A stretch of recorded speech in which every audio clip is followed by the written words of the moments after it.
Sejam muito bem-vindos a mais um episódio do nosso Pra Você Saber. E essa semana nós temos um assunto que eu tenho certeza que vai, não é costurar, mas ele vai te enlaçar de certa forma.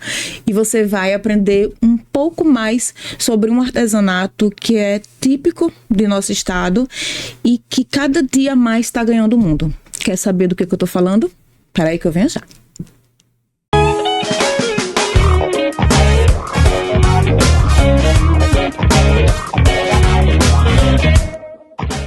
Então, a gente vai falar nesse programa de hoje sobre a renda irlandesa. Eu sei que você deve estar ouvindo falar ultimamente muito em renda irlandesa, graças a Deus, porque tem muito movimento sendo feito, enaltecendo tanto as rendeiras quanto o produto que elas fazem. Mas você sabia que esse produto em específico ele já vem sendo há muito tempo trabalhado, para mais de 20 anos?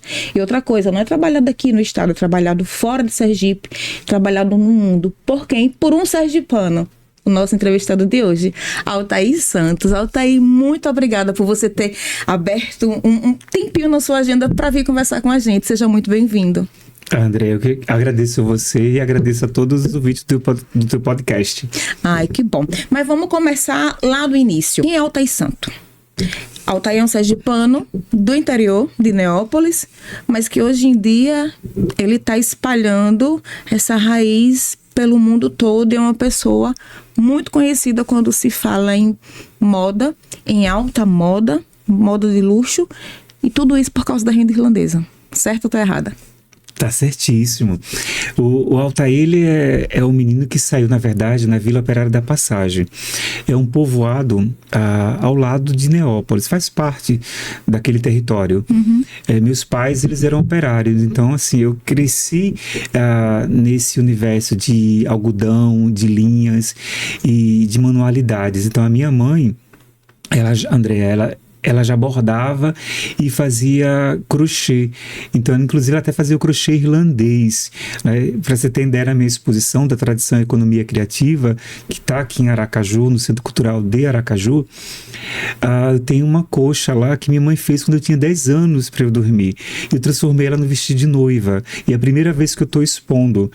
Né? Então, essa preocupação, essa questão que eu trago com essas manualidades, com esse saber tradicional, e acima de tudo esse respeito com as nossas tradições. Mas isso eu não tinha essa percepção lá, aquele garoto da Vila Operária da Passagem com 10 anos. Essa percepção ela só foi ser ativada mesmo depois de quase, quando eu comecei com meus 16, 17 anos, a inquietação da juventude, né? Aquela transição que a gente fica procurando. Qual é o meu papel aqui nesse lugar, no mundo? E, na verdade, eu sempre já sabia qual era o meu propósito, só que eu não tinha tanta certeza. Tem pessoas que são predestinadas, que já nascem com certos dons, aptidões, e precisava só desenvolver. Então é quando eu saio do meu território, já com 16 anos para 17, e vou para o Rio de Janeiro. E lá eu começo a minha jornada. Essa jornada que não é a jornada de Homero, né? Uhum. Da Odisseia, mas é uma jornada dolorosa, porque é um menino que sai de um território muito pequeno e de repente ele se encontra numa grande metrópole, né, como o Rio de Janeiro, cosmopolita, tendo que conviver com realidades que era totalmente diferente da que eu vivia, que eu cresci ali no Ribeirinho, tomando banho de rio, com aquelas pessoas, enfim. E você foi pro Rio para estudar moda já ou não? Por que você foi para o Rio? Sim, eu fui direcionado, é isso que eu te falei. Então, voltando ainda para cá, né? As bancas de revista nem existia lá na cidade de Neópolis. Claro, Aracaju, a capital, a gente tinha isso, né? Mas lá ainda não tinha banca de revista. Eu lembro que minha irmã vendia o catálogo do MAP. E ali eram minhas referências de moda, porque a gente não tem nem internet ainda nessa época. Né? Então, E ali, como minha irmã vendia o catálogo do MAP, as referências que eu tinha sobre moda era esse catálogo e o ponto de vista da Cristina Franco, da TV Globo, que depois, muito tempo depois, a gente trabalhamos até juntos, né? Eu corria com um prato de comida para assistir a Cristina Franco, que ficou quase 20 anos na TV Globo, e logo depois de formado, eu estava trabalhando com a Cristina, desenvolvendo uma coleção. Então, a moda me levou para esses caminhos e para essas pessoas que eu não imaginava que eu fosse chegar, que eu fosse me conectar, que eu fosse me aproximar. Mas não foi fácil, assim, toda a trajetória, você chegar nesse lugar é muito difícil, porque hoje a gente tem um Enem, né, que fala, né? Na minha época era o vestibular, e o vestibular para essa faculdade, a Faculdade de Moda do CETICT do Rio de Janeiro, que é o Centro de Tecnologia da Indústria Química e Têxtil, ela é até hoje referência na América Latina. Então, eu lembro como hoje, quando eu entrei, você fazia vestibular normal, que eram 4 dias, e os melhores aprovados iam para a segunda fase, que era a fase da aptidão gráfica, que era desenho. E na minha época, quando eu passei em primeiro lugar, tanto no vestibular como na aptidão gráfica. E aí eu ganhei uma bolsa de estudo da FIJAN, que é a Federação das Indústrias do Estado do Rio de Janeiro, e custeou todos quase 5 anos, porque teve um período que é integral. Então eu morava lá, alimentação, fazer moda até hoje, no século XXI, é ainda muito caro no nosso país. Então eu tive essa sorte de passar em primeiro lugar e ganhar essa bolsa que até então eu não esperava que eu fosse ganhar. E como foi que você voltou o olhar para a renda irlandesa? Quando foi que ela entrou no seu radar? Então, como eu sou uma pessoa até hoje muito curioso, e a curiosidade me leva a lugares, né, e da adolescência, essa inquietude e essa curiosidade que eu tenho até hoje, André, eu precisava desenvolver, a cada final de período, a gente desenvolvia um mini projeto, e aí tinha uma banca que passava para poder avaliar os trabalhos dos alunos e orientar a gente para o mercado de trabalho. Só que aí, pensando no mercado de trabalho, eu não queria desenvolver uma coleção que fosse mais voltada com tecido de polímero de petróleo, porque quase tudo que a gente usa no nosso país, quase 90%, não tenho tanta certeza assim, mas eu acho que quase 90% das roupas do nosso Brasil é feita ainda com polímero de petróleo. Então, naquela época, eu já me preocupava com essas questões sobre sustentabilidade, desenvolvimento sustentável, economia solidária e compartilhada, mesmo antes das ODS, dessas preocupações que são pertinentes e são causas urgentes, né, e climáticas. Inclusive, eu estava até em Londres, depois eu posso até falar com você sobre esse processo. E daí, eu já tinha participado da Eco 92, no Rio de Janeiro. E eu disse, bom, eu preciso fazer algo que seja natural, né? Eu comecei a estudar muito a origem, a história do linho, do surgimento dele desde lá do Egito, lá daquele, né? São vários países do continente africano, e vários países do continente africano, assim como o Egito, contribui muito para esse fio natural. E o nosso algodão também, né? E no Brasil a gente tem muito algodão, mas ainda era algodão naquela época que a plantação dele era feita com agrotóxico, então não ficava tão natural nesse sentido. Agora a gente tem um projeto da Embrapa lá no Piauí, que desenvolve um algodão que já nasce colorido, então é um algodão muito bacana de se trabalhar. E aí, pensando em tudo isso, eu falei, eu preciso desenvolver algo que também eu possa voltar para a minha origem, para as minhas reminiscências da infância, daquele menino que sai da Vila Operária da Passagem, e que isso reverbera no meu projeto. Aí foi quando, nessa inquietação e nessa busca, eu encontro um livro na Biblioteca Nacional do Rio de Janeiro, que era um livro que falava sobre as denteles do mundo, que são as rendas no mundo. E aí tinha uma passagem que falava sobre a renda irlandesa. E ali eu já comecei a me encantar. E aí eu disse, nossa, mas esse livro é muito raro. E eu descobri esse livro por acaso nessa pesquisa. Porque até então, até hoje, a gente não tem tanta literatura, nem tanta, praticamente no século XXI, a gente não tem ainda literatura voltada para a moda e a artesania. A gente tem algumas coisas que estão surgindo agora no século XXI. Mas eu estou falando aqui na década de final de 90, para o início do século XXI. Século XX, século XXI. E aí nisso me chamou muita atenção, e aí eu descobri nessa pesquisa ainda, meio que superficial, só vendo topo do iceberg, e todo final de semana eu tirava os finais de semana para pesquisar, que eu ficava o dia inteiro pesquisando na Biblioteca Nacional do Rio de Janeiro, ali no centro do Teatro Municipal do Rio. E uma curiosidade foi que a bibliotecária chegou para mim um dia e disse: por que você só senta nessa cadeira e nessa mesa? Porque tinha dezenas de cadeiras de mesa. E aí ela falou: olha para o que está escrito nessa mesa e nessa cadeira. Quem sentava aqui todos, quando vinha pesquisar, aí quando eu olhei assim, Carlos Drummond de Andrade. E aí, não sei, acho que a poesia, a literatura, que eu sempre fui apaixonado também, e o Drummond meio que estava me chamando ali para sentar. Mas eu precisava, aí foi quando eu levei essa topo do iceberg, né, para a faculdade, para a academia, e fui procurar um orientador. Só que eu não consegui orientador nenhum para o meu projeto final, porque eu queria desenvolver um projeto com manualidade, com o saber fazer, mas do nosso território, do nosso Sergipe. E eu não consegui nenhum orientador, porque eles alegavam e diziam: é difícil porque você precisa ler tantas quantidades de livros, e a gente não tem tanta literatura no nosso país com relação a essa pesquisa que você encontrou, esse livro, que na verdade era um livro que vem da Europa para cá, né? E a gente, naquela época, a gente não tinha essa preocupação ainda de pensar em uma moda descolonial, né? Pelo contrário, a gente pensava, as referências nossas era tudo muito europeia, eurocêntrica, né? E eu já tinha essa provocação dentro de mim, que eu queria fazer algo que eu falasse do meu território, né? Muito antes de se falar também sobre globalização. Eu queria falar da minha região de uma forma regional, mas global. O que é feito em Sergipe pode ser usado em qualquer lugar do mundo, não só do Brasil. E eu continuei com essa persistência, né? Eu disse: não, eu tenho que continuar, porque se eu não conseguir...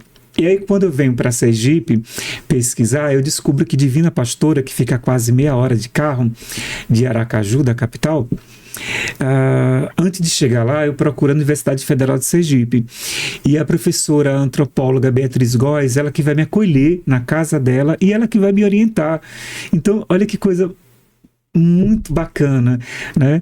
Enquanto na academia eu não consegui nenhum orientador. Então eu fiz essa pesquisa meio que brigando, mesmo sabendo que eu corria o risco de não receber o diploma. Mesmo sabendo que eu corria o risco de não ser formado pela banca. Porque eu quebrei vários paradigmas. Exato. E daí ela me orientou na origem, né, de como surgiu, de onde veio e o porquê, e como chegou aqui em Sergipe, e na época esse cuidado. E naquela época, até então, não existia nenhum design no nosso país que tinha desenvolvido um trabalho com a manualidade específica da renda irlandesa. Mas isso a gente está falando dos anos 90, 95, 96, 97, por aí. A minha pesquisa começa em 96, exato. 96, 97 e até 98 eu já venho pesquisando. E aí nisso ela me apresenta bastante trabalhos, e em um segundo momento eu passo um in loco lá em Divina Pastora, que é um momento muito importante da minha carreira enquanto profissional. Foi um momento que até hoje parece que foi ontem. A gente está falando de mais de 26 anos. Eu fui acolhido a dona Alzira, a dona Josefina e a dona Elizabeth, a dona Azul, que foram as 4 artesãs mestras que me acolhiam. Ainda estão vivas? Então, a dona Azul, ela hoje mora em São Paulo. A dona...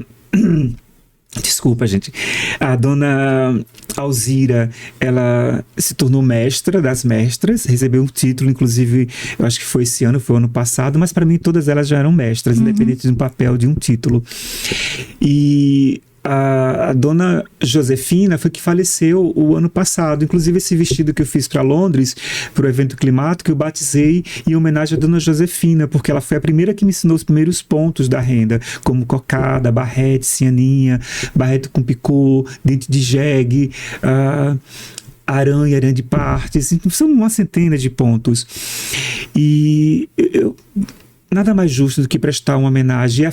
Então, foram 18 artesãs que fizeram essa peça, Josefina, esse vestido. Inclusive, a filha dela, Adriana, e a neta dela, Gabriela, participaram desse processo, ficaram muito emocionadas. Né?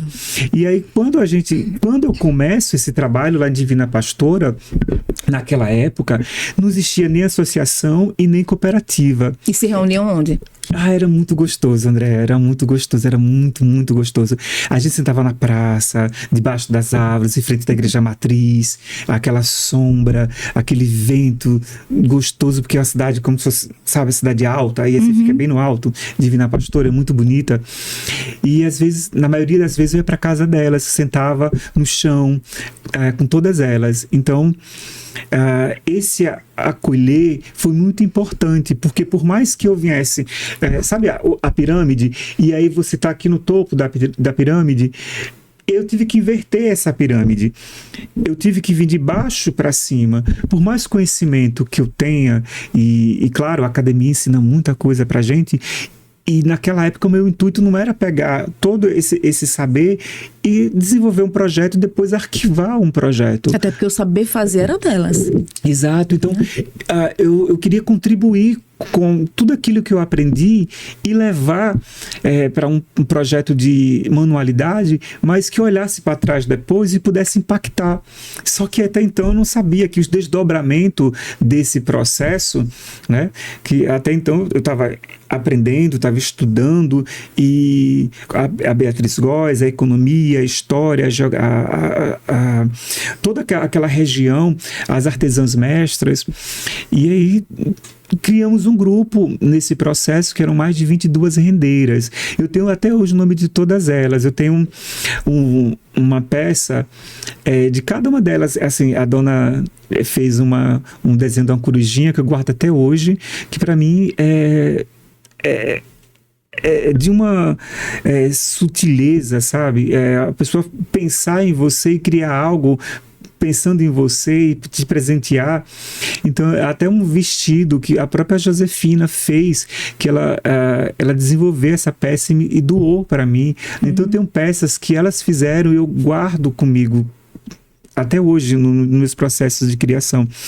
Então, a gente, nesse processo todo aí, André, a gente mergulhei, estudamos os pontos antigos, vimos a origem e agora vamos apresentar esse projeto no Rio de Janeiro, um projeto de moda, e elas aceitaram isso comigo. Então eu respeitei muito. Naquela época elas trabalhavam sempre bege e o branco. Era tudo muito bege ou tudo muito branco, que é a origem, a identidade da renda e os pontos. Mas eu falei, vamos tentar, né, mesmo eu estando no topo da pirâmide, eu inverti essa pirâmide para ouvir sempre elas de baixo para cima, porque é um trabalho coletivo, é um trabalho colaborativo.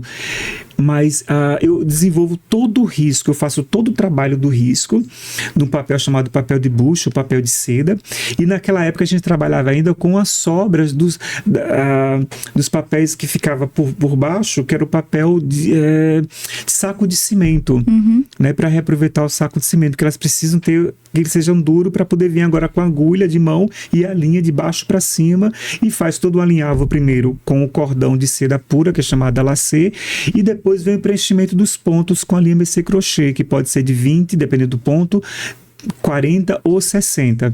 E aí tem todo um processo, não sei se vai dar pra gente falar depois, da fábrica da Ipu, que eu tive que conhecer. Depois ela fechou, mas hoje ela desenvolve já o próprio fio de seda, porque corria o risco dessa técnica ancestral, milenar, ser perdida, né? E aí, quando eu apresento esse trabalho no Rio de Janeiro, eu falei, peraí, eu não vou levar também esse trabalho para uma sala de aula ou um auditório fechado. Eu quero defender esse projeto. Eu fui ousado. No Aeroporto Internacional do Rio de Janeiro, porque vai estar passando gente do mundo todo. Então, olha a minha visão ali. De globalização já. Eu já estava falando aí, a gente estava no final de 98, 99, quando eu venho me formar. E aí foi em 1999. E aí no Aeroporto Internacional, Tom Jobim, lá que é o Galeão, eu fiz as pessoas pararem. Então, assim, as pessoas... Você fez um desfile de moda. No aeroporto? As pessoas... não, ficava estático os modelos. Então, as pessoas que estavam no setor internacional, as pessoas que estavam embarcando, as pessoas que estavam chegando, então tinha que passar por esse processo. Então, elas passavam naquele momento, mesmo correndo para pegar um outro voo, enfim, mas elas paravam para ver. Então, eu fiz minha defesa ali. Eu fiz com que o olhar do estrangeiro, né, parasse ali alguns minutos para dizer... Tem pessoas que paravam, pegavam, que topavam. Nossa, mas o que é isso? Que coisa mais linda, um defeito isso. E aí eu tinha que explicar até para a imprensa. Então eu não sabia o que aquilo ia acontecer.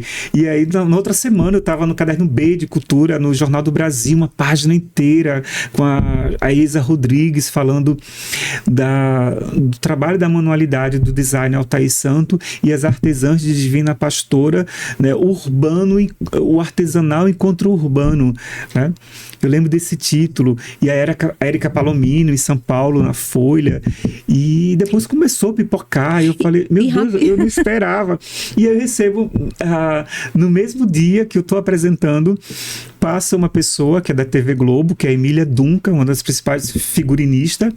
E ela disse, olha, eu quero esses vestidos numa minissérie nossa que a gente está gravando no Pantanal, com a Ana Paula Rosa, a Priscila Fantin e a Cláudia Raia. Então, assim, na outra semana, tipo 2 semanas depois, na verdade, eu já estava na Amazônia vestindo a Ana Paula Rosa, a Priscila Fantin, com essas rendas. Então, as coisas foram acontecendo. Mas é interessante também falar do nome dessas peças do seu projeto, que foi Maria Bonita. Sim. Isso é importante. Com certeza. Eu tive muito cuidado porque a jornalista que é a neta da Maria Bonita, que é a filha, na verdade, a filha de Maria Expedita, e Vera Ferreira. A Vera, boa. Ela deve estar assistindo. Eu já cantei Vera algumas vezes para ela vir aqui conversar comigo. Ela tá me dando signal, mas um dia ela vem. Vem. Eu fui pessoalmente, eu fui na casa da Dona Expedita. Dona Expedita, ela me recebeu muito bem. E é isso. Bom, a gente tem agora a renda, a gente tem o design, a manualidade. E eu preciso de uma história também por trás, né? E eu quis trazer os bordados que Lampião fazia e a forma como Maria Bonita desenvolvia isso na Caatinga, né? Aqui no nosso semiárido, ali na Nhanjinco, ali indo para Canidé. E aí, quando eu comecei a pesquisa junto com a renda, e aí tive que juntar os dois para fazer a coleção, é uma coisa meio paradoxal, porque vamos pensar que mesmo fugindo da volante na época, que era a polícia, eles se tornavam alvo de fácil visibilidade, inclusive no escuro, porque eles se adornavam muito de colorido, de pedras, de brilho e de bordados, né? E aqueles elementos de Salomão, enfim, daquelas estrelas no chapéu, aqueles abornais que eles tinham. E Maria Bonita, para você ter ideia, inclusive eu estava vendo em Londres há uns 2 semanas atrás, no Victorian Art Museu, está tendo a exposição da Elsa Schiaparelli, que é uma italiana, que era rival de Coco Chanel.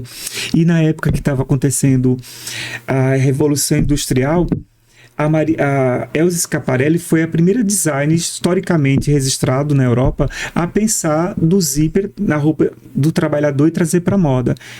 E aí, historicamente, no Museu Histórico Nacional, no Rio de Janeiro, tem um vestido que a Maria Bonita fez. E lá nesse museu tem essa passagem que afirma que ela foi a primeira mulher a utilizar um zíper numa roupa. Então, isso é muito bacana. Então, ela contribuiu muito. Então, a minha preocupação não era para saber se eram mocinhos ou bandidos, mas o legado que eles deixaram e deixou até hoje. Então, isso é muito importante para a cultura da identidade da moda brasileira. Até porque eu falo que eu não sigo uma tendência de moda, porque tendência é algo que é passageiro, que a cada 6 meses acaba e você tem que estar refazendo. Então, a peça que eu fiz com uma renda, que hoje tem 26 anos, eu reproduzi essa mesma peça no meu desfile em São Paulo. Depois eu botei as duas e ela é tão atual, tão contemporânea e é tão... Você não diz... E aí, quando você olha para trás, esse processo, depois a gente levou para o Fashion Rio, Fashion Business. Inclusive, ela foi junto com a gente. A Vera? A Vera e a Dona Expedita. E na época também a jornalista, a colunista social... Thaís Bezerra foi junto também. Thaís Bezerra, já falecida. Foi muito bacana esse momento, que foi um momento assim de celebrar mesmo a nossa... Na verdade, eu tô sempre... Eu não espero um momento de sergipanidade, até porque antes de falar sobre sustentabilidade e sergipanidade, que é um termo também, eu acho que vem da década de 2000 para cá, sim, né? É bem recente. Eu já falava de sustentabilidade e sergipanidade, né? E o que me ficava assim um pouquinho triste enquanto criador, enquanto designer, a imprensa nacional, naquela época, mas assim, nossa, onde que isso é feito? É em Sergipe. Mas invisibilizando o Estado. Exato, mas onde que fica Sergipe? Como assim? Sabe? Uma coisa que ninguém vê no mapa e produz isso. Eu tô falando com um grande jornalista do cenário nacional, e aí eles questionavam para mim, mas onde que fica Sergipe? Aí eu falei bem assim, não dá, sabe? E o que você fez para mudar isso? Eu continuei desenvolvendo o meu trabalho, né? Desenvolvendo, porque aquele menino inquieto, mas sempre com esse olhar de vanguarda, né? Olhando sempre na frente, não sei quantos anos na frente. E daí é você trabalhar, é você continuar fazendo e acreditando no seu trabalho, no seu potencial. Porque, André, se eu não acreditasse no meu trabalho, se eu não tivesse lutado no sentido não de luta física, sim, mas persistido, né? Exato, essa palavra, essa persistência, né? Eu acho que aí também vem do meu signo de touro, né? Que diz que é muito... teimoso. A teimosia, exato. Eu sou muito teimoso, então... E de certa forma foi bom, porque eu não esperava que fosse ter toda essa repercussão, porque isso tudo foi os desdobramentos. Os desdobramentos foram me levando para esses caminhos que eu não imaginava. E nesse TC de destino, que a renda irlandesa começou a trabalhar dentro do seu destino, para onde você foi? Para quais lugares a renda irlandesa acabou te levando? Me fala um pouco. Londres, Paris, Alemanha. Me fala onde a renda irlandesa passou a ser conhecida através do trabalho de Altair Santo. A renda, ela me presenteou com muita coisa bacana que eu não esperava, mas sabe aquela ideia que os artistas lá, eu nunca sonhei com isso, eu nunca pensei não, eu sempre sonhei aquele menino de conhecer Paris, de estar ali naquele métier, né? Eu sempre sonhei mesmo, sempre desejei, né? Mas eu não esperava que fosse acontecer tão rápido, né? E aí, quando eu faço o desfile no centro, lá no Aeroporto Internacional do Rio de Janeiro, aí eu vou fazer um desfile em São Paulo, no Centro Cultural de São Paulo, onde hoje acontece muito desfile de São Paulo Fashion Week. E muito antes do São Paulo Fashion Week, eu já estava desfilando. E daí eu recebo um convite do governo francês, em 2008, para participar do Salão do Prêt-à-Porter de Paris. E aquilo ali, nossa, não acredito. Eu vou para Paris com o meu trabalho de design e levando o trabalho dessas artesãs. E uma coisa muito importante, Andréa, todos os meus trabalhos, eu sempre procuro levar uma artesã ou duas junto comigo para que elas possam ter o direito de fala. Eu adoraria se um podcast pudesse ter uma aqui agora comigo, pra gente conversar. Meia culpa. Eu faço a meia culpa, mas a gente pode repetir depois. Porque eu sempre levanto também essa bandeira. Eu não gosto muito quando as pessoas falam, eu falo por todas, eu falo por todos os PCDs, eu falo por todas as pessoas pretas, eu falo por todas as pessoas trans, sabe? Não, você não fala, sabe? Você pode até falar sobre aquela minoria, talvez, né? Mas é muito complicado essa fala. Então eu procuro que ela também possa estar do meu lado, para que ela possa falar a versão dela e como que é esse trabalho junto também com o designer, com o Altair, né? Esse respeito, esse cuidado. Porque se você pensar, quando eu comecei também, e a gente tinha tanta liberdade, né, de sentar na rua, de conversar, de fuxicar, sabe? Até de reinventar o fuxico. Eu reinventei o fuxico, mas não como ela. Já reinventei o fuxico na minha cidade, lá em Neópolis, e com a manualidade. E daí eu lembro que parece que a gente era mais... Tinha... Aí eu tenho que ter esse cuidado agora, porque elas, claro que elas vão assistir, mas elas me entendem. Eu chamo de minhas meninas. Mas a gente tinha muita liberdade para tanta coisa, sabe? E eu não sei o que aconteceu depois, que é importante para elas, mas em 2009, o IPHAN vai tombar a renda irlandesa como patrimônio cultural e material do nosso país. Inclusive eu recebo uma carta, excelentíssimo senhor do IPHAN, né?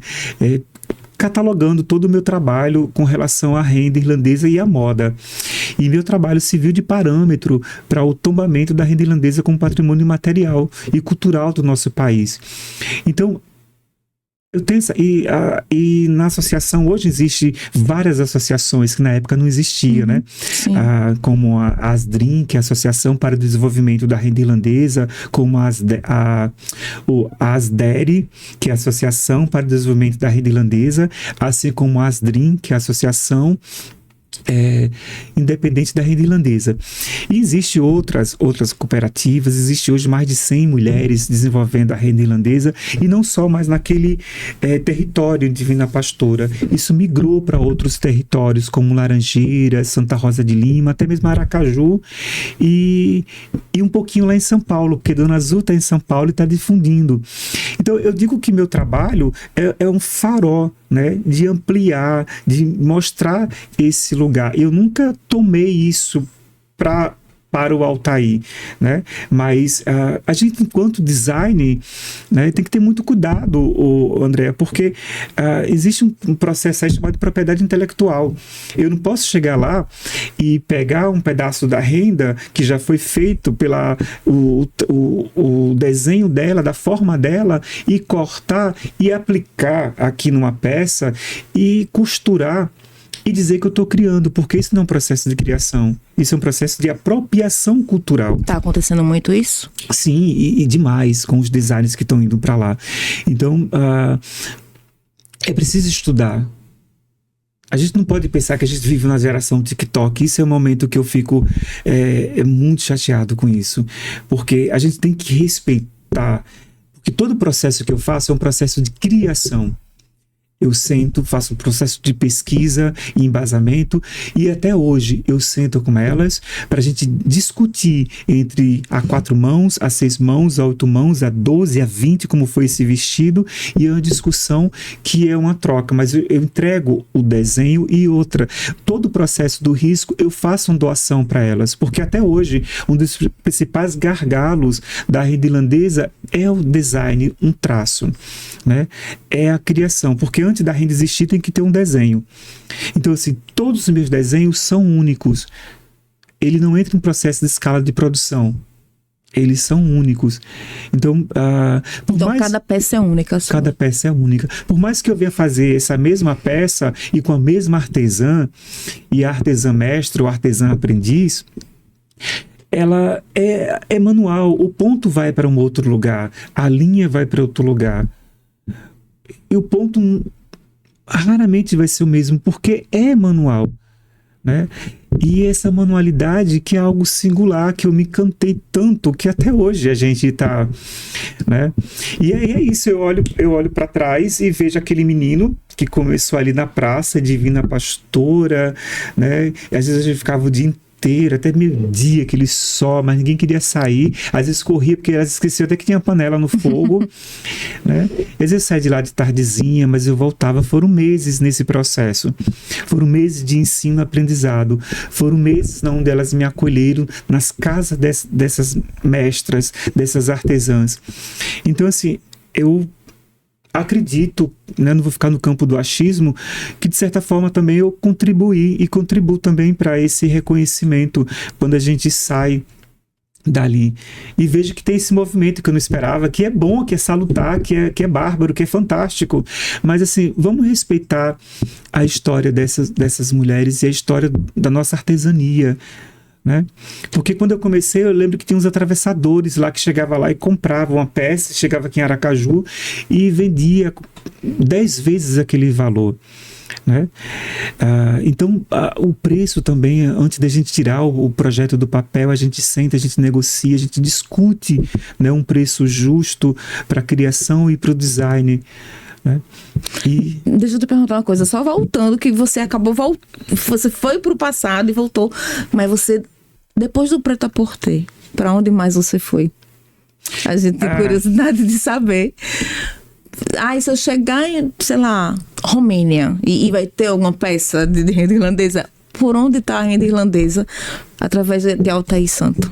Então, em Paris, que foi a primeira vez, foi meio que um sonho. Inclusive, eu fui com o Fábio Pamplona, que é um amigo meu, que é fotógrafo, e está se formando agora em medicina, sábado agora. Ele me acompanhou e quando eu cheguei lá, sabe aquele deslumbramento, né? Nossa, você sempre sonhou, sabe? Você sempre sonhou, daí tá naquele meio ali, e eram os designers de vários países, e o meu stand, eu criei a casa do fuxico, que eram vários fuxicos e os vestidos ficavam em fios transparentes, como se ficassem flutuando, que a minha ideia era passar leveza, porque a renda, ela pesa um pouquinho, mas eu queria que ela ficasse flutuando, né? E ficava a sombra dela no chão, né? Então as pessoas, ao caminhar, olhavam para essa imagem feita naquela coisa rígida, né? Como se fosse o cactus, uma flor que a gente tem, que só aparece na meia-noite, na caatinga, né? Então as pessoas têm que parar para ver a beleza e nem todo mundo consegue. Então, primeiro eu pensei, peraí, é muita gente, então tem que fazer algo que chame a atenção. Então eu pendurei nesses fios transparente e elas ficavam flutuando. Então as pessoas paravam, queriam tocar. E o preço, até então não tinha muito preço direito, porque era tudo euro, e eu falava, bom, mas a intenção era expor esse trabalho e divulgar o design brasileiro do Altair e o trabalho junto com ele, com as artesãs, que até então a gente ainda não tinha esse movimento todo. E aí uma comitiva compra todas as peças para presentear uma amiga que gostou muito. E aí eu não sabia quem era essa amiga, eu falei que eu não podia vender tudo no primeiro dia da abertura do evento. Eram 8 dias de evento em Paris. Eu disse, vamos fazer o seguinte, no final do último dia eu posso, e a pessoa já pagou adiantado 50%. E aí eu passei o endereço, ela foi lá no último dia do evento, a mesma comitiva, era um rapaz muito elegante, todo mundo é muito elegante em Paris, de terno, gravata, incrível, e três senhoras.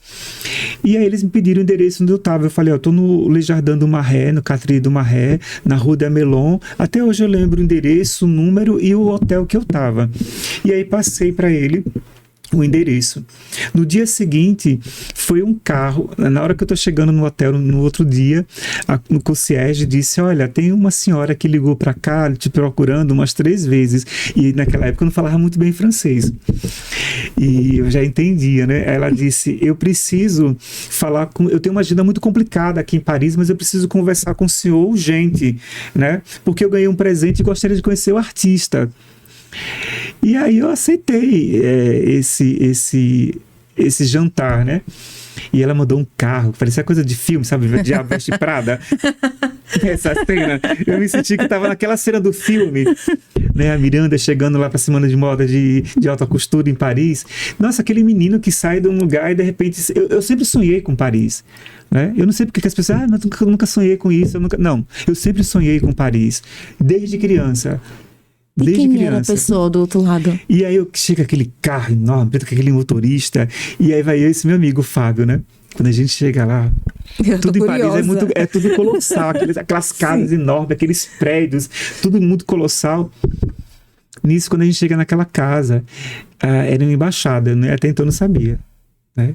A mulher chega, impecável, de Chanel, de joia, coisas que eu só tinha visto em Audrey Hepburn, bonequinha de luxo no filme, de Tiffany, e aí eu, meu Deus, mas assim, Andréa, de uma simplicidade, ela me deixou tão confortável. Ela chega, se apresenta e diz: olha, eu sou Gianni Bustani, eu sou embaixatriz francesa aqui, e ganhei esse presente dos meus amigos. Eles compraram e presentearam ela com a renda irlandesa, e eu não sabia que era ela, e ela queria muito me conhecer para esse jantar. E aí ela disse: todo chefe de Estado, quando chegar aqui na França, eu vou fazer questão de apresentar esse trabalho e dizer do local que ele está vindo. Porque até então, desde a época da escola, da faculdade de moda, eu sempre levei um tagzinho que eu contava a história da artesã que fez comigo. Olha, essa peça foi feita por Dona Alzira, o endereço da casa dela, sem internet na época, tudo direitinho. Então as pessoas sabiam os pontos que ela fez. Essa foi Dona Josefina, essa foi Dona Alzira, essa foi Dona Azul. Então as pessoas sabiam da origem e quem estava por trás da fabricação e do trabalho feito com o Altair. Então não era uma coisa, o Altair sozinho. Você não era um atravessador. Não, nunca fui. E nem nunca quero ser. E até porque já acabou. E que bom que acabou esses atravessadores lá. Porque elas agora são protagonistas. E tem que ser. Não só elas, eu acho, como todo artesão. E antes de ser designer, eu também sou artesão. Né? Com carteira, sem carteira. Mas eu tenho carteira, mas o artesão não precisa de carteira. Né? Que é o do PAB, que é o Programa Brasileiro de Artesanato. A gente tem que fazer teste na frente para mostrar que sabe fazer. Enfim, eu acho que o artesão não precisava passar por isso, mas enfim, eu passei por isso para saber como é essa fase, pra gente poder falar. Sim. E aí, voltando à embaixatriz? E aí ela gostou tanto do trabalho, foi uma celebração muito bonita, e de lá para cá, ela falou, quando eu voltasse a Paris, ela fazia questão, até hoje ela faz questão de me receber. E aí, um ano depois eu volto para Paris, né, para participar, não agora como, como é que fala? Divulgando o meu trabalho, mas para estudar. Eu fui selecionado e passei para a École de la Chambre Syndicale de Haute Couture Parisienne, que é a Câmara Sindical da Alta Costura de Paris. Esse menino é danado, ele é arretado, ele é de Sergipe mesmo. E aí eu disse bem assim, não é mesmo? Aí eu disse bem assim, meu amigo, é mesmo. E aí eu fui para lá. Eu já falava um pouco francês. Eu fui fazer um curso de verão, uma técnica que só existe lá, que surgiu lá, na verdade, não é que só existe lá, que surgiu lá, que é uma técnica de mulagem, e eu precisava fazer uma técnica avançada, que é trabalhar, como eu desenvolvo esse trabalho, que é muito singular, que é feito para uma pessoa, né, para um cliente, como se fosse a casa de alta costura. Então eu precisava aprender essas técnicas e tinha que ser com essas pessoas que estavam lá.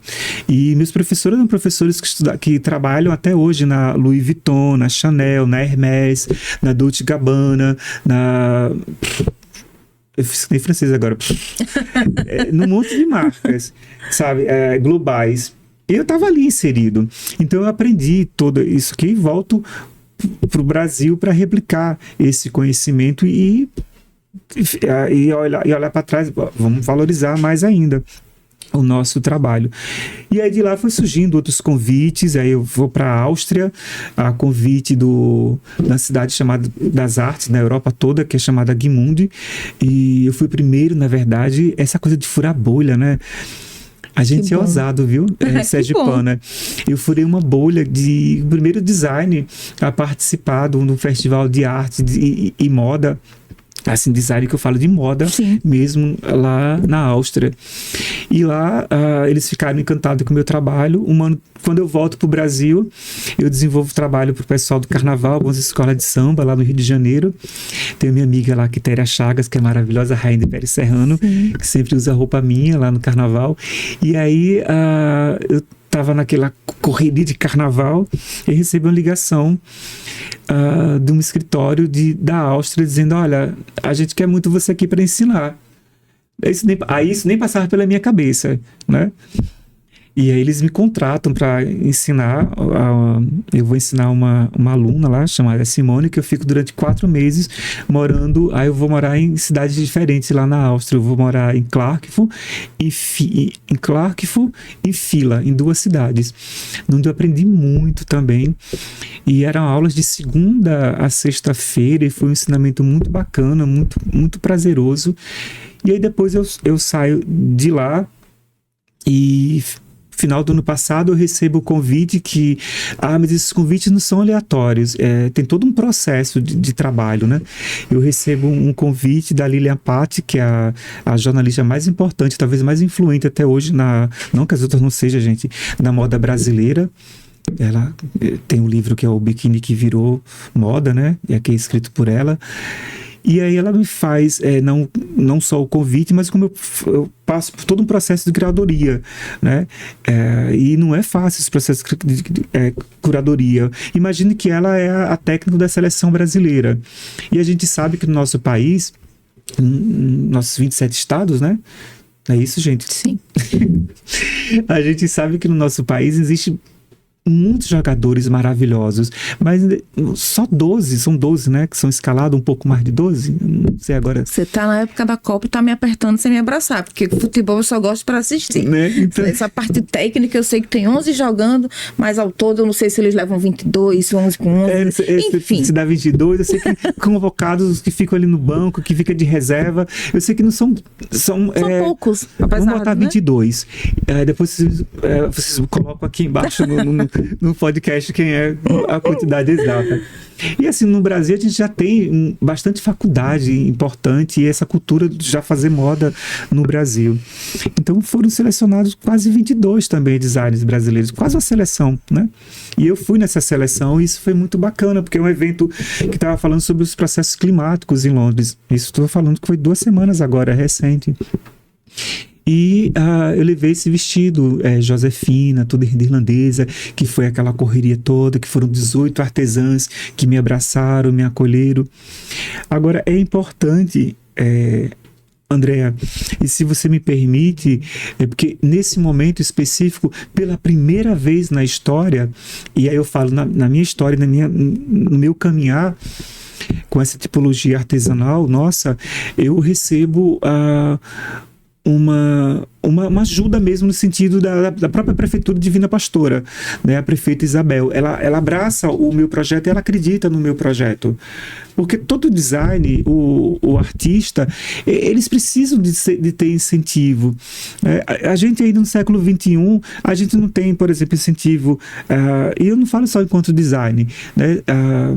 Aí a gente tem as indústrias têxteis do nosso país, a gente tem as faculdades, escolas e cursos técnicos, a gente tem os designers que se formam. Então, é preciso que haja na esfera políticas públicas, tanto na esfera federal, municipal, estadual. E ela também criou uma política pública de valorizar a renda irlandesa. É recente isso, então isso eu acho que é muito bacana, a gente precisa ouvir e nessas horas a gente precisa aplaudir essas Sim. pessoas que chegam para se somar, porque assim, é muito difícil. Se você pensar Luís XIV, que foi aquele rei do Sol da França, que ficou quase 7 décadas, se não me engano, 70 anos ali no poder, ele vai criar algo que até hoje, no século XXI, se permanece na França. Não só o salto alto, mas ele vai criar um movimento que é um movimento de luxo que a França não tinha. Porque a Itália, ali Veneza que dominava, né? Então já começa os contrabandos nessa época, né? Ele começa, são padres que vão para lá, missionários que vão pegar artesão, a importância do artesão, vão buscar artesão de bordados, de rendas, de fazer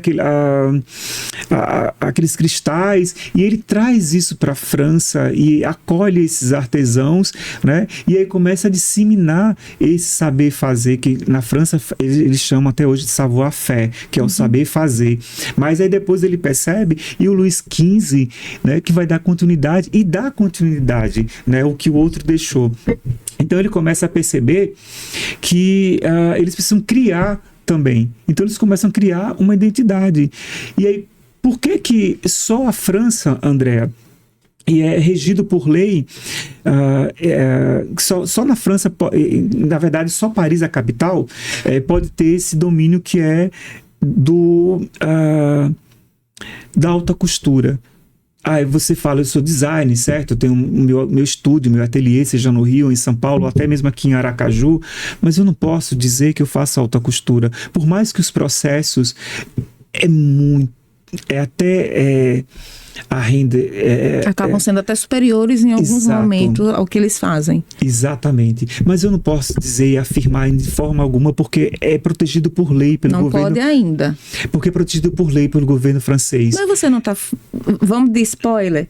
Você não está fazendo uns testes para você participar do maior grupo de luxo do país? E a sede é onde? É em Paris. Então, eu estou indo para São Paulo para a próxima semana. Fala um pouco de qual é o grupo, as marcas que compõem esse grupo, que é para todo mundo babar assim. Fale, por favor. Qual é esse grupo? Então, as marcas que compõem, para todo mundo entender do que é que a gente está falando. E a partir do momento que você for aceito, aí você pode dizer que está fazendo autocostura, ou não? Não. Ainda não. Por quê? Eu vou concluir voltando. Tem que ser nascido e criado. Então... Não precisa ser nascido e criado. Você pode ser convidado. Então, mas tá, né? Eu tive a oportunidade de estudar na escola onde eles são convidados, que é a Chambre Syndicale de Haute Couture Parisienne, que é a Câmara Sindical de Haute Costura de Paris. Então o convite chega já. Mas para fazer parte desse seleto grupo, você precisa ter uma estrutura de um ateliê em Paris, ter uma quantidade de tantos funcionários, se não me engano são 12 ou 16, mas, pasmem, quase 90% tem que ser artesãos. A manualidade, o feito à mão. Olha a importância do feito à mão. Todas aquelas roupas, ou quase todas aquelas roupas de alta costura, você não pega, ela não é feita na máquina, é feita na mão. A manualidade, a importância. Então, é muito preservado. Então, eles têm os grupos de artesãos que trabalham com eles. E a Chanel, recentemente, tem alguns anos, ela criou num lugar bem periférico de Paris, mas muito bonito. Eu tive a oportunidade de ir lá 2 vezes, inclusive fiz um curso na Chanel de bordados e de plumagem, que ela preserva todo esse savoir-faire, esse saber fazer com esses artesãos. Então ela tira o artesão da maison, da casa de alta costura, e leva para a periferia para ensinar. De certa forma também eu estou ensinando quando eu levo uma criação e que eu dou essa criação para essas artesãs de Divina Pastora. Como eu falei para você no início do nosso bate-papo aqui, o risco é talvez a coisa mais difícil, porque é através do risco que nasce a renda. Né? Sem o design daquele risco. Então, assim, todas as peças, quando você olhar, ou que alguém olhar para uma peça minha, aquele risco foi criado por mim e tecido e trabalhado e feito junto com elas. Então, é um trabalho de co-criação. Então, para fazer parte, você tem que ser convidado, tem que ter um ateliê em Paris, né? Porque por mais, não é questão de dinheiro aqui, não é questão de poder, é questão que você tem que dizer, olha, eu faço algo no mundo que é singular, né? Que a Yves Van Helven, que ela não é francesa, né? Ela é ali da Holanda, se eu não me engano, e ela faz parte, ela é convidada, assim como a Armani, né? Faleceu tem pouco tempo, a Armani, a marca italiana, ele é convidado, alguns italianos. E se a gente for perceber, houve na década de 80, por exemplo, Ricoh Kuba, Comme des Garçons, Issey Miyake, Yohji Yamamoto, esses japoneses todos, na década de 80, eles invadiram Paris e conseguiram levar essa desconstrução da roupa, da forma, do volume, da coisa, né, é muito preto, não tem muita cor, né, tirando Issey Miyake, enfim, ele vai trazer um pouco de cor. E eles conseguiram criar uma identidade, mas eles foram chegando e foram, né? Então, no Brasil, a gente teve 2 momentos bacana, né? Que foi o primeiro, foi o Osmar Versolato. O Versolato volta para o Brasil e infelizmente ele teve toda uma parceria a dona da Citroën no Brasil, que vai ali, que chega para apoiar, até porque se a gente for ver, sempre grandes designers ou grandes artistas, né? Se a gente olhar para a história mesmo, ali em Florença, que vai surgiu, né, Donatello, Michelangelo, Leonardo, mas vai ser a família Médici que vão estar ali por trás com dinheiro investindo. Então, quando eu falo em políticas públicas, é importante que tenha, não só para o design, porque eu estou nessa estrada há mais de 26 anos e não é difícil chegar lá. As pessoas, eu não sei o que está acontecendo, essa geração TikTok acha que eu vejo algo e amanhã já sou design, sabe? Eu tive a oportunidade de conversar com a Xuxa, disse que coisa mais linda, a tua filha, a Sasha, a Mundo e Passe, que é a marca que ela criou, ela foi para Nova York, estudou 4 anos na Parks, em Nova York. Ela volta para o Brasil, ela começa a estruturar, quase 3 anos depois que ela vem fundar a marca dela. Então, assim, é um processo muito doloroso. Não é um processo que eu vou estudar 3 meses ou um curso de 6 meses. Altair, não sei, André, pode acontecer, eu vou ficar no achismo, eu não tenho essa certeza. Mas até hoje, o que eu posso dizer para você é que eu estou estudando, e eu estudo, e me aprofundo, né? Tanto que agora eu estou com o meu olhar, assim, educando o meu olhar, né? E fortalecendo a minha curiosidade e mergulhando nos processos do mercado de luxo, né? Eu estou fazendo esse curso agora lá em São Paulo, estou indo para fazer as provas agora do grupo LVMH, do grupo Louis Vuitton, né? Que é o Bernard Arnault, não sei se ele vai ver, enfim, espero que não veja esse podcast. Que sim. Ai, por favor, se ele vir, eu vou estar no céu, por favor, né? Leve, mande o link pra galera lá, por favor, faça isso. Se eles vão estar assistindo. Ajude-me. Mas eles são detentores das principais marcas de luxo global, né? E assim, eu tô fazendo esse curso para melhoria dos meus processos, né? E aí a gente vai ter a renda irlandesa em um patamar ainda mais alto. Eu acredito, o André, que na verdade, quando o Altair, menino, que ainda estudando na faculdade do CETICT do Rio de Janeiro, quando ele chega aqui em Divina Pastora, que é acolhido pela Beatriz Góes e por Dona Azul, Dona Alzira, Dona Josefina, deu branco agora, que foram as 4 que me acolheram.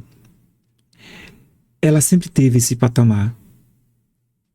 Ela sempre teve esse patamar. Mas não era reconhecida. Elas não precisam ser validadas por ninguém. É porque é algo tão monstruoso. Não sei se a palavra certa é essa, mas quando eu vi, que eu conheci... De forte, de grande, né? Toca a alma. Mas, Altair, veja, quando eu digo que é um novo patamar, ou um patamar ainda mais alto, não é desmerecendo o trabalho que elas fazem, mas veja, uma coisa é você fazer e tá para você. Como existia há 26 anos, quando elas faziam, e que estava para elas, porque não estava para o mundo. Então, elas não precisam da validação, mas é necessário que haja esse reconhecimento. É necessário, porque a gente sabe que, querendo ou não, o artista, ele precisa ter a obra dele reconhecida, até para ser perpetuada. O que não é visto, não é lembrado, não é reconhecido, não é valorizado, digamos assim. Então, veja, se hoje a gente está num patamar de renda irlandesa que está sendo valorizada, inclusive para elas, de não estarem sendo lesadas financeiramente, de saber colocar um valor, é porque houve esse reconhecimento, é porque houve, querendo ou não, essa validação. Então, veja, por um lado é necessário. Por um lado, e cada vez que você cresce, que você eleva, você está elevando também o trabalho delas. Está elevando também a capacidade de viver melhor dessas mulheres. Então, não é uma coisa isolada. Você vê que não é um benefício, que você está levando toda uma cadeia. E isso é fenomenal. Então, a gente precisa dizer, sim, que é um novo patamar. Veja, você vai fazer parte do maior grupo de luxo do mundo. Marcas que as pessoas, sei lá, a depender de qual deslumbre elas tenham por aquela marca, elas fazem coisas impensáveis para ostentar. Veja, a nossa renda irlandesa, do município pequeno, aqui de Sergipe, ela vai estar nesse lugar. Então, automaticamente, elas também vão estar. A vida delas vai começar a melhorar. gente não pode invalidar isso. E a gente não invalida o processo delas, nem o valor que elas têm, mas a gente precisa enaltecer isso também. Sim, André, eu concordo com você, vendo por esse outro olhar. Sim. Eu sempre levanto essa bandeira. Eu digo que eu sou movimento fora do movimento. Eu nunca gostei muito de movimento, assim, né? Mas eu sempre, como eu te falei no início, de ter a voz que ela possa estar do meu lado. Sim. Quando eu fui para participar do evento do Brasil Creation Fashion for Tomorrow, que é o Brasil criando a moda para o futuro, a primeira coisa que eu conversei lá com o pessoal da organização é que eu preciso levar uma artesã comigo, que ela possa em algum momento ter o direito de fala, que as pessoas possam saber. Porque uma coisa por mais que eu possa ser um excelente pesquisador, que eu venha desenvolver um mestrado, até um doutorado nessa área, é importante que eu tenha ao meu lado ou próximo, em algum momento, a fala dessas pessoas. Sim. E daí eles aceitaram, a Nidiele, que é a presidente, né, da Asdrin, ela foi comigo. Teve um momento lá primeiro que foi um momento que a gente fez, né, isso tudo eu já estava pensando antes de a gente ir. A gente fez um momento para as pessoas conhecerem como é o processo, ela fazendo lá. Então foi algo muito bonito de ver. Até então, eu também eu levei um vestido meu para expor em Dublin, na Irlanda, onde surgiu a renda, que até hoje quase não tem mais a renda irlandesa lá. Então, o mundo inteiro, só Sergipe detém o domínio dessa técnica. Então, é algo, não é só nós, eu, Altair, o sergipano, mas é o brasileiro, o nosso país tem muito orgulho desse trabalho. Que quando eu comecei, eu também não tinha essa dimensão, né? E eu não tinha, né? Nossa, não imaginava. E aí, quando a gente vai para esse lugar, que a gente leva, né? No último dia foi uma palestra, uma aula com a Lilian Pato entrevistando os designers, e ela estava ali no mesmo nível que o design, que o Altair. E é que eu posso adiantar aqui para vocês, assim que eu cheguei, a gente tem acho que uns 10 dias, não sei, aqui no Brasil, eu recebi, e aí ninguém sabe disso. Ninguém sabia? Aí tá sabendo agora. Duas coisas. E nem ela. Eu recebi logo depois da palestra, assim que cheguei no Brasil, pelo o meu WhatsApp, muito bonito assim, era enorme o texto, a pessoa dizendo, olha, eu quero uma peça dessa, porque a forma que você trabalha com essas mulheres e o trabalho delas é algo que é imensurável. E a primeira coisa que ela disse, eu não estou aqui falando de valor, eu preciso ter uma peça dessa para mim. Eu sou a diretora da ONU aqui de Nova York. E eu preciso estar num evento e eu preciso estar vestido por você e por essas mulheres. Que lindo. Então, assim, eu já recebi um baita de um convite. E logo depois que eu montei a exposição no Centro Cultural de Aracaju, eu acordo do meu Instagram, sabe essas coisas da internet? Eu vou compartilhar com vocês. Me falaram que não era para dizer, mas enfim. É energia, gente. Já abriu o portal, as coisas já estão acontecendo. Não está ainda em processo de construção. Tinha uma mensagem enorme lá, a pessoa Malu, né, falando... Gente, eu estoqueei o teu Instagram e foi na madrugada de ontem para hoje, e a gente está querendo 6 peças, aí tirou print lá das peças que estão em exposição aqui no Centro Cultural de Aracaju, e a gente quer essas 6 peças porque a gente vai gravar o Equilíbrio 2 com a Anitta. Aí eu parei, fiquei sem respirar.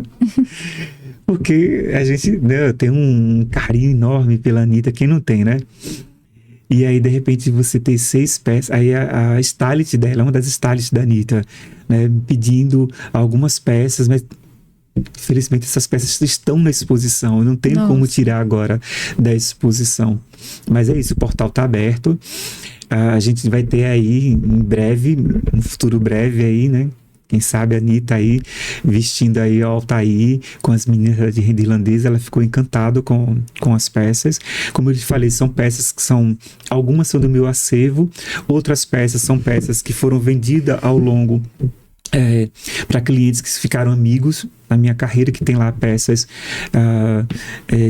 que pertencem a pessoas, amigos, pessoas muito importantes, até da política, da economia, da educação, que foram adquirindo, e a única coisa que eu peço é se um dia eu puder expor essa peça, se a pessoa puder fazer esse empréstimo, e a gente ter todo um cuidado de colocar numa caixa, no tamanho real daquela peça, e embrulhada com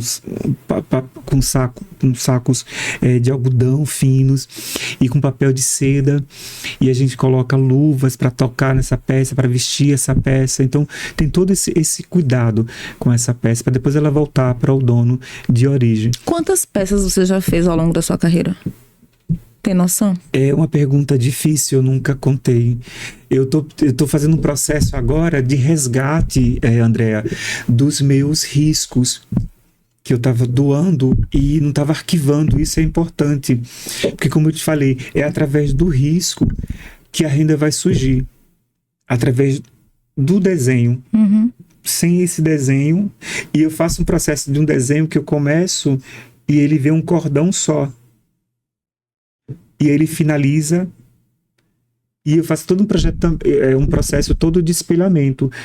Tudo que eu faço de um lado sai exatamente do outro lado, e às vezes eu não faço também, que é um processo de construção minha, eu gosto de levar, mas mesmo assim, quando eu chego com o desenho pronto, eu discuto antes do desenho a pesquisa, porque o olhar delas de ancestralidade, de tanto saber, né, vai me direcionar, porque eu não aprendi isso na faculdade nenhuma me ensinou. Então, para mim, foi as maiores professoras que eu tive, as maiores doutoras são essas mestras. E eu estava até falando com a Marina Bitu, lá em Londres, que participa da semana do São Paulo Fashion Week. Eu disse que bacana que o governo do Ceará, pela primeira vez, a Universidade do Ceará levou as artesãs do birro, da renascença, dessas tipologias manuais, levaram para a faculdade de moda, para ensinar os alunos. Então isso é muito importante, porque o design, ele precisa saber como é os processos, para não acontecer o que está acontecendo aqui em Aracaju, que eu vejo e fico muito, mas muito triste de saber que as pessoas estão indo lá e estão se apropriando do processo de criação delas. Isso não é processo de criação, isso é processo de exploração. Me fale uma curiosidade, não sei se você vai poder falar, mas enfim, qual foi a peça mais cara que você já vendeu? Qual o valor? Sim, eu sou curiosa. Sim, eu sou essa pessoa. Sim. É complicado falar em valor. Eu não quero saber para quem foi, eu não quero saber se foi aqui, se foi fora. Eu só queria ter uma noção, assim. Eu sei que é muito caro, porque o artesanato tem que ser valorizado mesmo, tem que ser pago mesmo, porque é um baita de um trabalho. Mas assim... Eu posso te falar em off, porque o que eu posso quero saber em off, não, então. O que eu posso dizer para você pense num diamante, pense em algo imensurável, em algo que só você vai ter, que foi pensado e trabalhado por você, e feito por um design em colaboração com essas artesãs, né? É como um trabalho realmente de alta costura, que em algum momento até... não comparando, mas já comparando, mas está no mesmo nível. Por isso que eu estou estudando esse mercado de luxo dentro dessas marcas, para estar inserido, porque é nesse mergulhar que a gente tem que estar, sabe? É nesse lugar que a gente tem que beber. Porque o nosso Brasil, o nosso país, tem lugares que são incríveis, e tem pessoas que realmente valorizam. Mas o nosso estado ainda as pessoas às vezes chegam pedindo, eu até comento isso com elas, uma peça eu não crio essas peças, eu não sou designer de fazer um cajuzinho, de fazer uma aplicação. Eu não sou esse design. Eu não estou dizendo que... Você não está desmerecendo. Exato, eu até falo isso para elas, e eu entendo que elas precisam vender o cajuzinho, vender a sanfona, o caranguejo, enfim. Eu nunca gostei dessa ideia aí enquanto criador, de pensar no literal, né? Sergipe é muito rico em cultura e eu mergulho nessa nossa cultura, né? Eu amo estar em Laranjeiras em janeiro no festival de cultura que tem lá, de ver os brincantes, em outubro de ver o lambe sujo, que é incrível, e os caboclinhos, nosso frevo em Neópolis, nossas caretas, as nossas cabacinhas, as nossas quadrilhas, que eu sou apaixonado pelas quadrilhas. Eu posso mandar aqui um beijo para o pessoal do século XX? Claro. Já Meu desenvolveu Deus. Coisa com eles? Não, eu fiquei... e eu nem sei se eu podia falar isso aqui. Vai falar agora, já começou. Eu fui convidado para ser jurado e eu chorei de emoção, porque a arte tem que tocar. E é tudo tão lindo, sabe? Então, essa é a nossa raiz, a nossa cultura. Né? O caju, gente, tem... Todo o Brasil, no nosso estado do Nordeste tem caju, tem caranguejo. Né? Quando eu comecei a pesquisar um caranguejo, sabe o que eu fiz? Ainda na escola de moda, na faculdade. Ao quebrar o caranguejo, né? Eu percebi que ele solta um pó. E tudo que se transforma em pó pode ser transformado num fio. Então eu levei para fazer uma pesquisa com engenheiro têxtil para desenvolver um fio da casca do caranguejo, né? Com um pó. Só que não foi para frente, porque precisa muito de dinheiro a pesquisa. A gente não tem um centro de pesquisa como lá fora. Lá fora, o que acontece? Antes das marcas usarem nesses desfiles que a gente vê, tanto de alta costura quanto de prêt-à-porter, que sai em tudo que é televisão e em redes sociais hoje, né? Os alunos usam primeiro. E lá na escola, as empresas desenvolvem a tecnologia, os tecidos, e é ali, nos laboratórios das faculdades, das salas de aulas, que os alunos vão fazer a provocação, que vão fazer as experimentações, que vão fazer a moda acontecer para chegar lá naquele lugar. Então, a gente tem muita coisa para aprender, e é isso que eu te falei, eu quero continuar aprendendo, porque a moda é gigante. E eu lembro que a Lilian Patti, lá em Londres, ela perguntou, tanto para mim como Marina Bittu, mas você só trabalha com a tipologia da renda irlandesa? Eu disse, não, antes de trabalhar com a renda, eu comecei no crochê com 10 anos sem entender, né? Da minha mãe.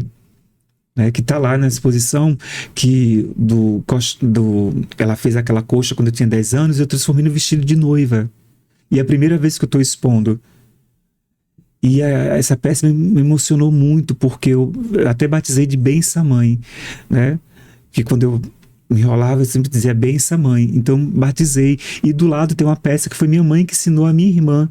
E do outro lado tem outra peça de crochê que foi minha irmã que já ensinou a minha sobrinha.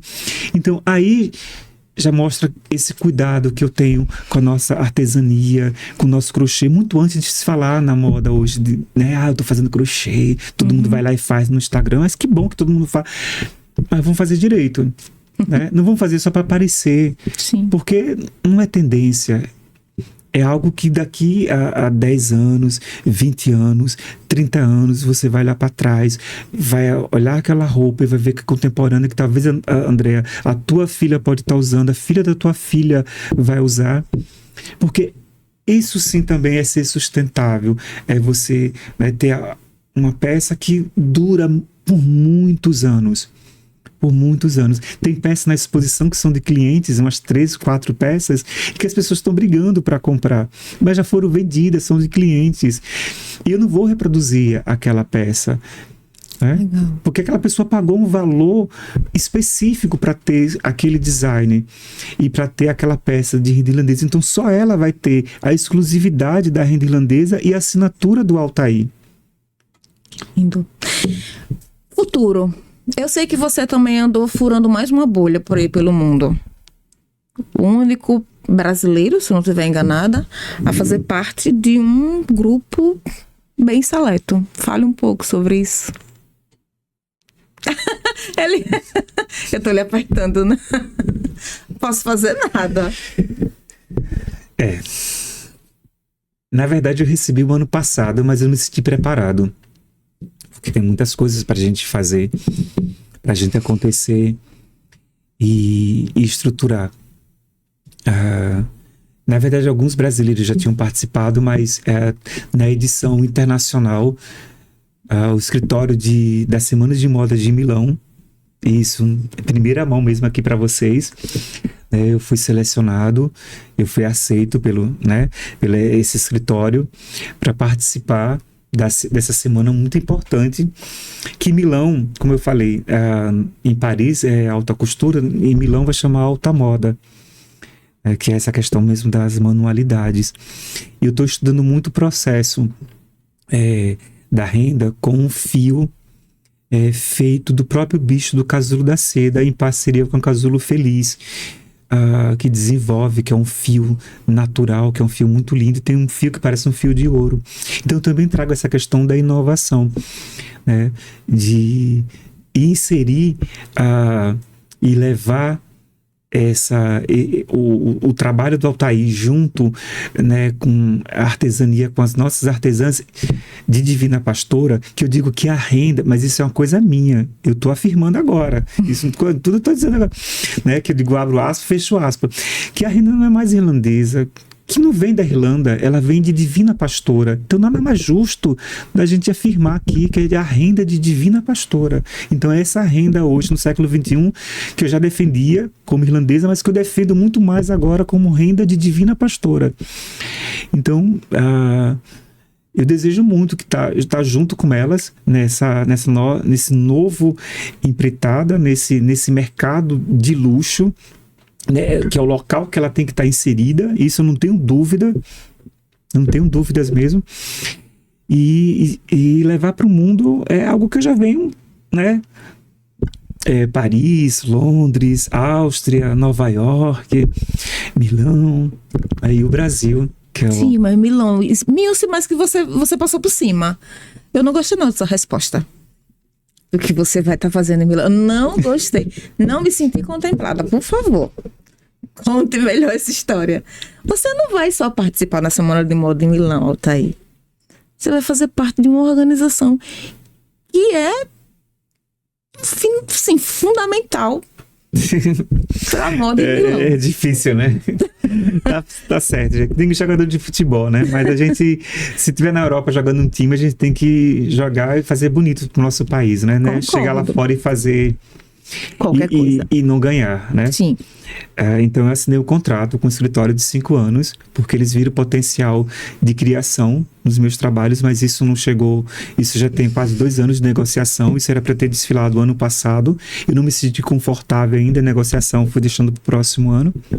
E próximo ano a gente estreia, né, a marca autoral, Altair Santo, de design, e não só a renda irlandesa, como eu quero levar, desejo, né, gostaria, não gosto muito de usar o verbo no imperativo, dando ordem. O francês não gosta disso não, eu quero, eu gostaria, né, por favor, né. Tem até os lugares, se você chegar na França e disser je voudrais, eu gostaria, né, um café, aí é 50% de desconto. Agora, se você chega nesse mesmo lugar e diz assim, eu quero, aí você vai pagar mais caro. Nossa, que bom saber. E na Itália também, tem alguns lugares. Porque é ser gentil, né? Sim, com o outro, cordialidade, né? Mesmo sem você conhecer o outro, sem saber que é um outro, né? O outro tá ali te servindo, né? Então, nada mais justo que você ser gentil com as pessoas. E eu aprendi muito essa sutileza, essas coisas lá fora, porque às vezes aqui, não é que a gente não seja, né? Isso, que a gente, nessa correria nossa, dia a dia, é muito automático. Atropela, exato, as coisas, né? E, bom, e aí é isso, eu vou estar participando e aí desejo levar, eu fiz um trabalho ali em Divina Pastora, que já tenho, mas eu estou migrando para também outra tipologia que eu estou reinventando, que é o nosso Richelieu, que é muito particular. Tobias Barreto, muito, né? Muito Exato, presente. ali, mas Que tem lindo. 4 povoados ali de Tobias, que é Jabiberi, Nova Brasília, Capitô e Samambaia. São 4 povoados de Tobias Barreto que preserva muito esse saber fazer do nosso Rechilier. Que é lindo, lindo, lindo. E usado muito nas roupas de feitio do candomblé. Exato, bastante. E na verdade, Tobias Barreto é o mercado que mais vende para a Bahia, né? E tá ali do lado. Você tem uma Divisa, parte né? lá, você faz assim, você já tá na Bahia, no estado da Bahia. Divisa. Então a minha ideia é levar a renda, mas com uma visão que até eu não vi ainda da renda irlandesa. Então vai ser algo muito, muito inédito até para mim. E a pesquisa, o trabalho já está tudo pronto. Eu só vou começar agora a tirar os riscos das modelagens, porque isso requer muito tempo. Por exemplo, para fazer um desses vestidos, eu vou levar aí, isso desenhando, Andréa, quase uma semana. E para confeccionar Porque todo. eu tenho que montar tudo que ele encaixe certinho, sabe? Uhum. E depois eu faço um trabalho com as artesãs, que a gente senta para conversar e discutir, porque ali pode ter alguma coisa que elas possam modificar e aí elas cocriam também comigo. Isso já aconteceu. Por exemplo, e aí depois eu parto, por exemplo, em 12... O primeiro vestido que eu fiz, eu cortei em 12... foram 4 artesãs, eu cortei em 4 partes. Dona Azul, Dona Alzira, Dona Josefina e Dona Elizabeth. Cada uma recebeu partes iguais. Depois, Dona Azul recebeu as 4 partes e ela fechou, que parecia que só uma tinha feito.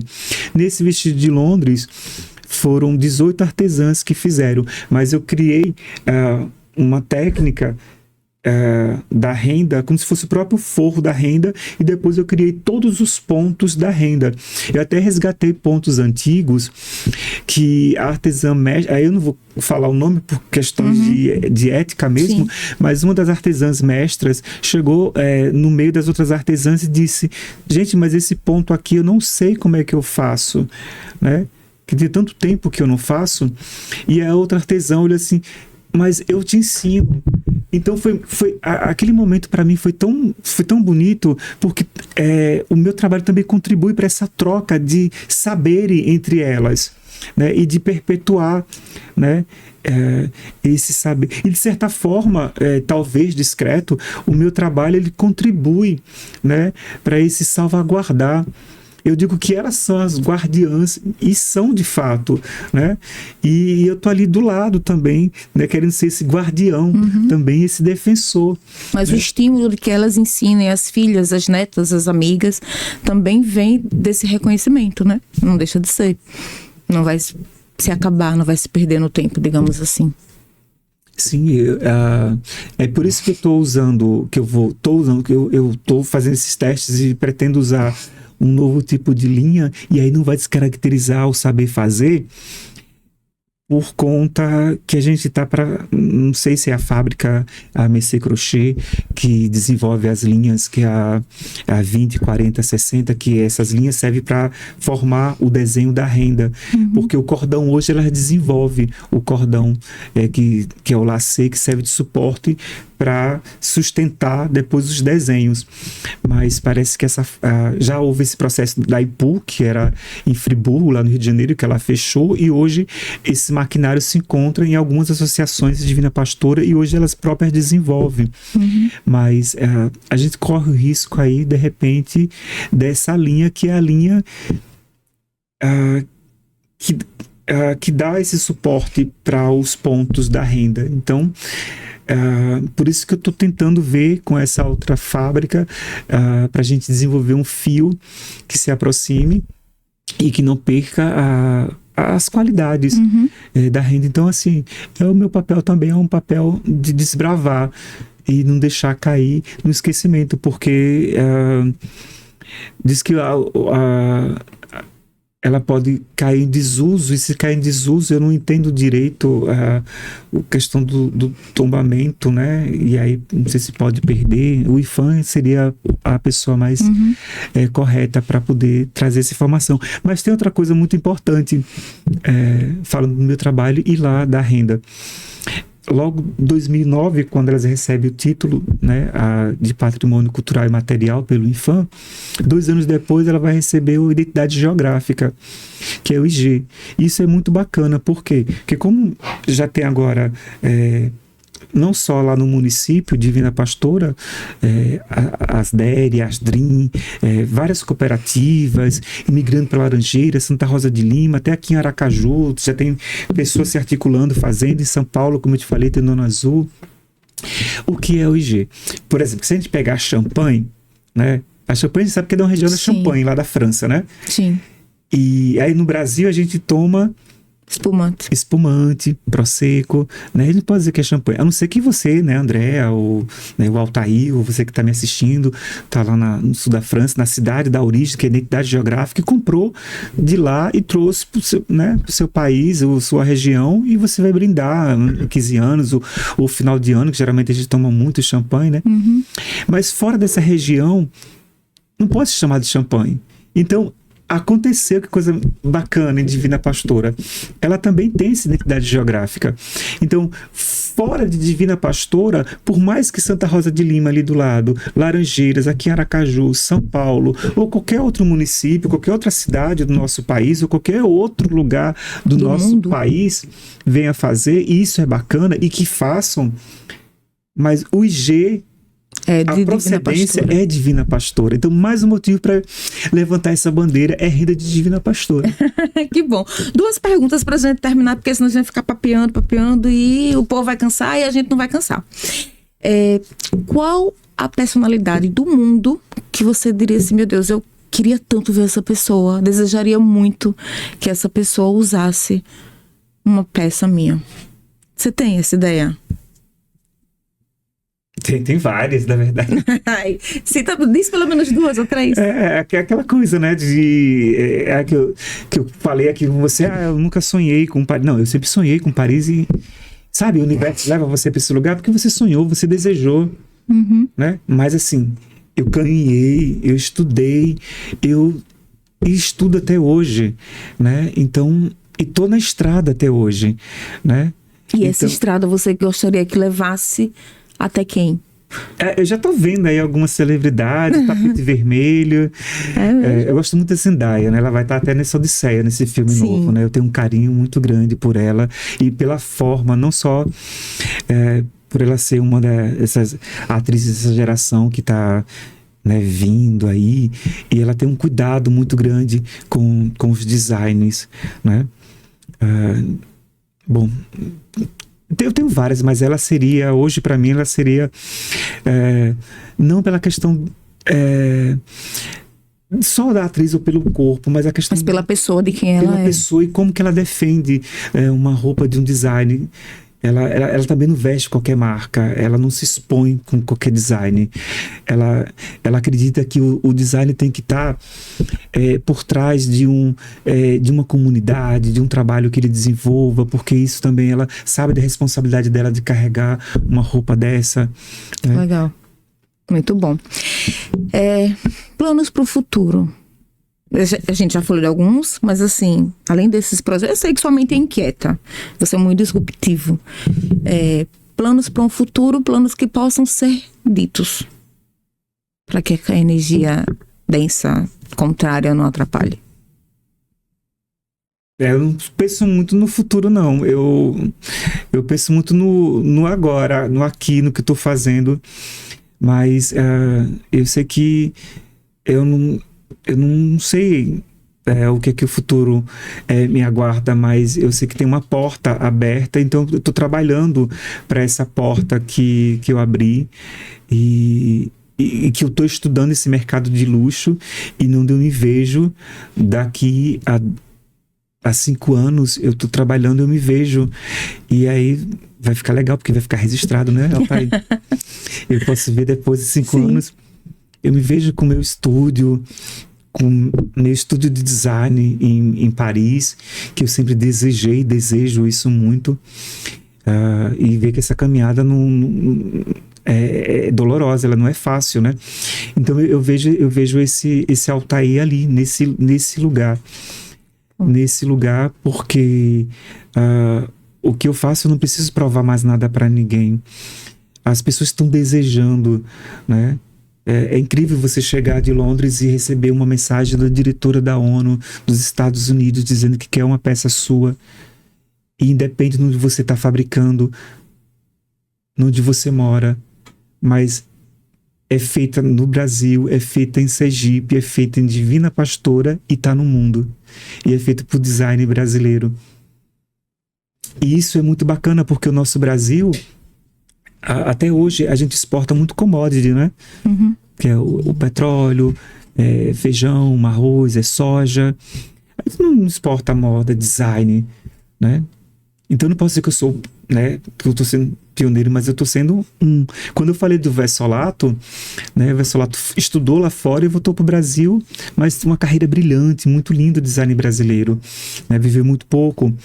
E eu tive a oportunidade de conhecer na Semana de Moda de Paris o outro brasileiro, que é o arquiteto, que é design de moda também, Francisco, meu Deus, esqueci o nome direito agora, que ele tem ateliê lá em Paris e desfilava na Semana de Alta Costura. Eu tive a oportunidade de conhecer o ateliê dele lá em Paris há alguns anos. E é isso, no futuro eu me vejo a marca inserida nesse mercado de luxo, nesse mercado global, Paris, Milão, Londres, e o nosso Brasil, que é o meu porto seguro, é aqui onde estão as minhas origens, é aqui onde estão as minhas histórias, e que essas histórias possam estar sempre comigo, para onde eu for. E isso eu faço questão, André, de levar. Né, de levar os caboclinhos, os lambissujos, os caretas, os brincantes, as manualidades, né, a nossa fé, porque eu sou católico, apostólico e romano, né, a nossa espiritualidade, né. Então eu me conecto com tudo isso que é feito, com essa identidade nossa, né.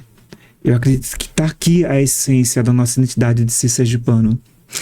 Se você pudesse mandar um recado para aquele garoto que ainda estava lá num povoado de Neópolis, o Altair de hoje, pudesse mandar um recado, qual seria?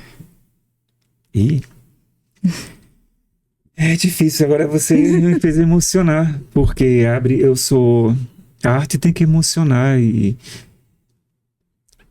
você me fez abrir uma janela de um menino que sempre sonhou trabalhar com design, com moda no nosso país, mesmo sem saber as dimensões que isso pudesse ter, né?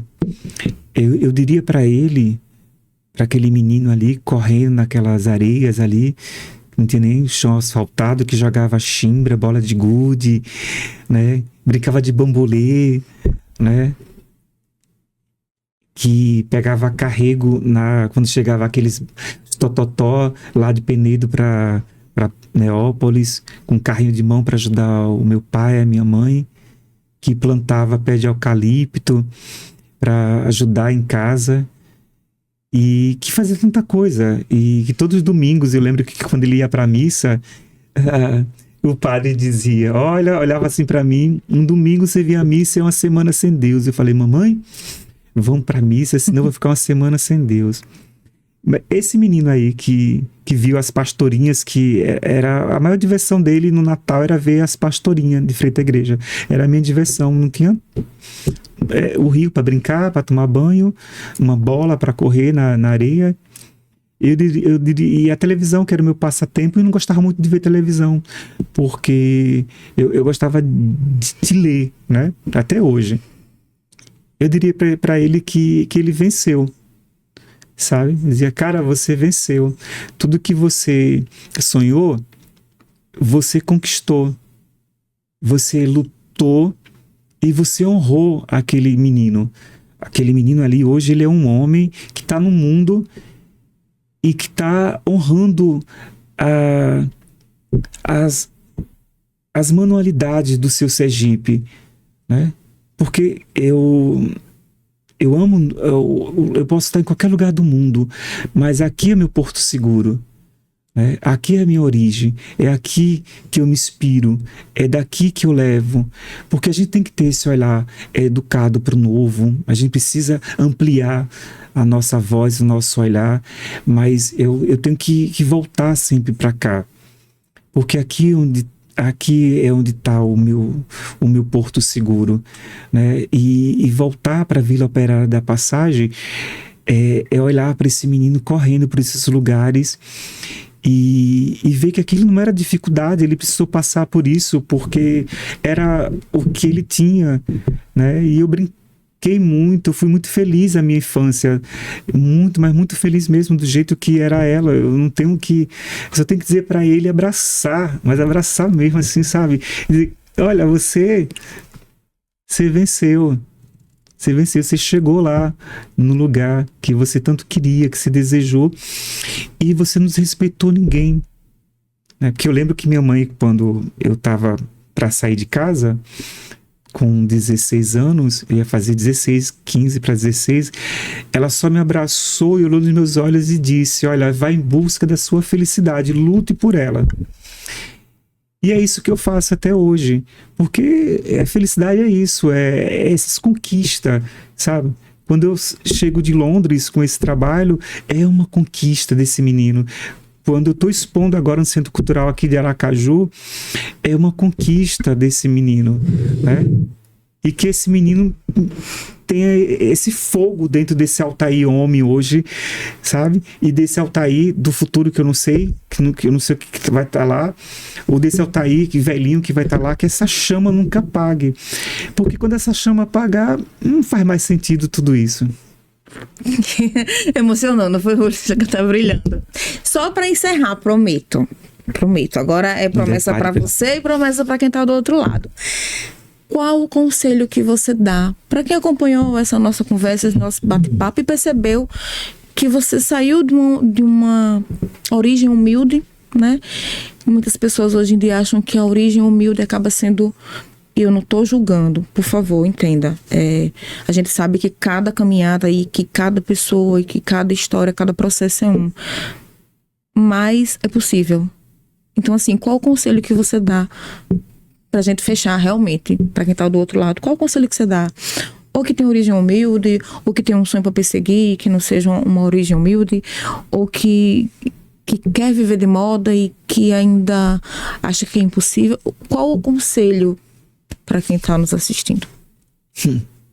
É difícil aconselhar, né? Mas é ser perseverante, sabe? Você até tinha falado aqui no nosso bate-papo, é perseverar. Se você acredita, né? Eu digo que tem pessoas que são predestinadas. Porque eu desenhava muito pequeno, eu sempre gostei muito de desenhar, desde criança mesmo. De pegar o papel, o lápis e desenhar de qualquer jeito. Eu acho que toda criança gosta de desenhar. Mas eu desenhava diferente. Desenhava e minha mãe foi minha melhor mestra. Minha melhor professora. Porque ela dizia, olha, você precisa melhorar esse braço. Isso aqui. Mas eu não sei se é bem um conselho, Andréa. Mas é acreditar acima de tudo e acima de qualquer coisa. É você fazer uma autorreflexão de você mesmo. É se olhar no espelho. Eu fiz isso comigo num momento muito, muito difícil da minha vida. Que um dia eu vou escrever o livro e vai ter essa passagem. E, inclusive, eu me olho no espelho e digo para mim mesmo. Eu digo, foi isso que eu vim buscar aqui no Rio de Janeiro? Quando eu fiquei com dúvida do que eu estava indo buscar. Se eu não posso sentir orgulho, eu me olhando no espelho, fazendo esse autorreflexo, conversando comigo, e depois a minha família, e por último a sociedade, então o conselho que eu dou é esse, é que você sentir orgulho do que você faz, e do que você faça, e como você faz, e acima de tudo, respeito com quem está com você, com as pessoas que estão com você. Porque se o Altair hoje está chegando nesse patamar, né? internacional. E aí, nossa, mas santo de casa não faz milagre. Aí eu lembro que Mestrinho falou recente que precisou sair. É triste isso, né? Para fazer sucesso. Eu também precisei sair para fazer, né, esse sucesso que eu tô fazendo hoje. Mas eu tô sempre voltando para cá, independente de qualquer coisa. Porque as pessoas aqui, elas são a minha fonte de criar, de pensar, mesmo quando eu tô longe, né? Eu carrego o Nordeste, eu não preciso fazer o cajuzinho que eu te falei, e nem preciso de usar a roupa do gibão de couro, né? Porque eu sou um criador, tenho que pensar no novo. Mas se você olhar lá, vai ter um detalhe da renda irlandesa que eu tenho que eu nunca falei para ninguém. Que eu sempre trago um elemento de terra ali, do cacto. Eu sempre trago em todas as roupas, que é uma assinatura minha. Se alguém perceber, olhar, em todas as peças vai aparecer um elemento de cacto, dessa resistência, dessa força, desse lugar, né? Que a gente tem como essa flor aí do cacto também, da meia-noite, que só sai, poucas pessoas enxergam essa flor. Então eu consegui enxergar essa flor, essa beleza dessa artesania e dessas mulheres que acreditam, que acreditaram, na verdade, que acreditam ainda no meu trabalho, que eu espero que essa chama não se apague durante muito, muito tempo. E o conselho é esse, é você acreditar no que você faça, independente de quem venha falar. Agora você tem que ser seguro, você tem que dizer, olha, eu tenho talento, ou porque eu vou entrar nessa porque é só o mercado. Porque aqui eu tô falando com você, são 26 anos de história. Se eu vou ficar milionário, o futuro é que vai me dizer agora no mercado de luxo. Pretendo. E a gente tá aqui torcendo por isso. Meu bem, muito obrigada de coração por esse bate-papo, por essa troca de energia. Foi muito bom, muito bom. Espero te encontrar outras vezes, não só aqui no podcast, mas pelo mundo, pela vida. Quem sabe fora do país, de repente, né? Obrigada mais uma vez. E aqui a gente encerra. Prometi que era a última pergunta. Prometi. Encerrei com o coração cheio de gratidão. Sim. E eu espero você no nosso próximo episódio. Espero que você curta e depois deixa aqui nos comentários o que você achou. Certo? Até o próximo. Deixa eu olhar agora, mulher. Você abriu uma janela do menino lá. Que eu falei coisas aqui que eu não falei nem pra Ana Maria Braga. Ai, é porque eu tô no meu lugar, né? Aí vem essas janelinhas assim. Sim.